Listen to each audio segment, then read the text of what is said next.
Seigneur, je viens devant ton trône de grâce pour intercéder en faveur de ton peuple et l'avancement du royaume au nom de Jésus-Christ de Nazareth.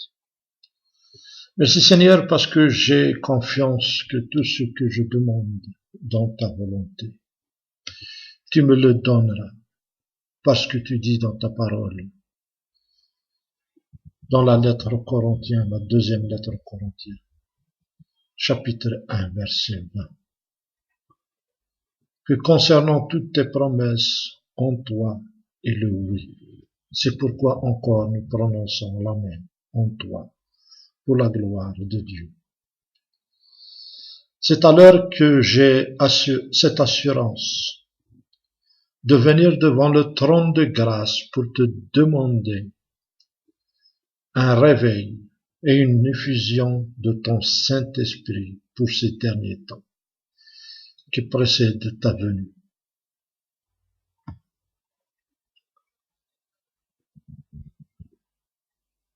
Afin de voir beaucoup sauvés, sachant que c'est ton désir et que tous parviennent au salut.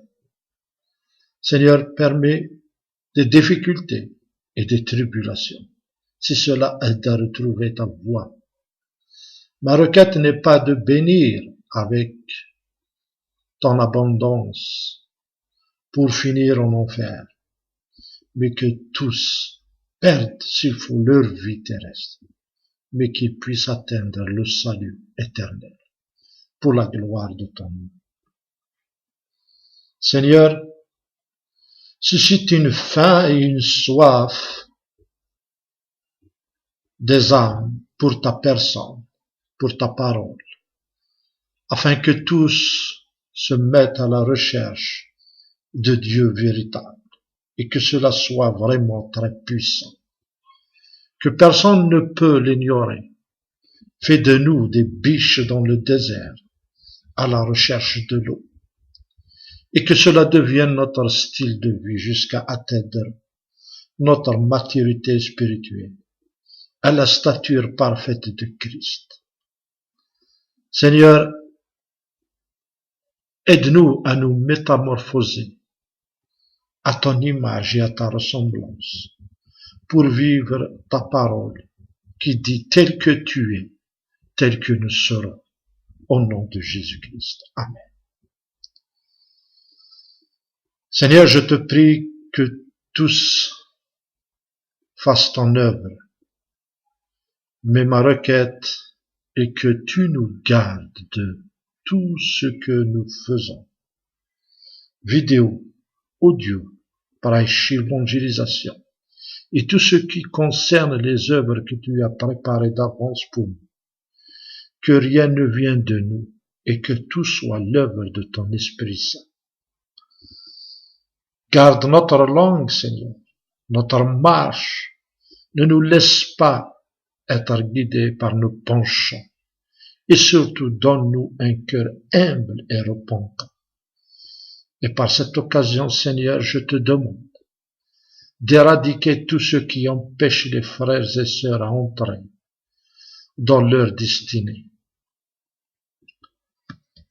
Oui, Seigneur, je te demande d'éradiquer tout ce qui empêche les frères et sœurs à entrer dans leur destinée, à trouver ce à quoi tu les as oints pour accomplir ton appel dans leur vie et entrer dans le ministère que tu leur as donné au nom de Jésus. Et je te prie aussi de pourvoir à chacun son aide, sa moitié, pour accomplir convenablement leur appel. Tu as bien dit que ce n'est pas bon que l'homme soit seul.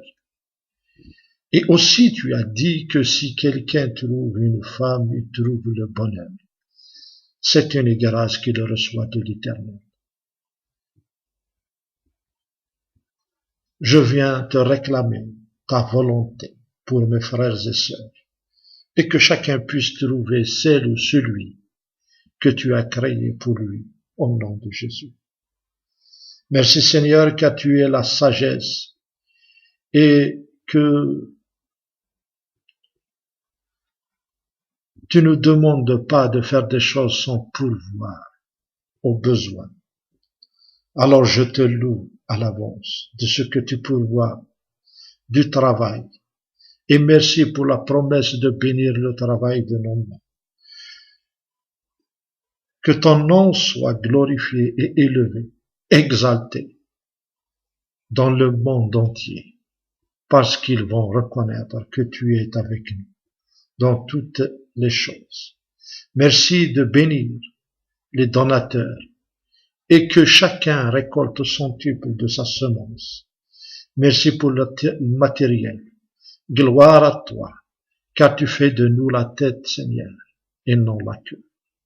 Et ma pensée maintenant est sur les frères et sœurs qui sont loin du pays.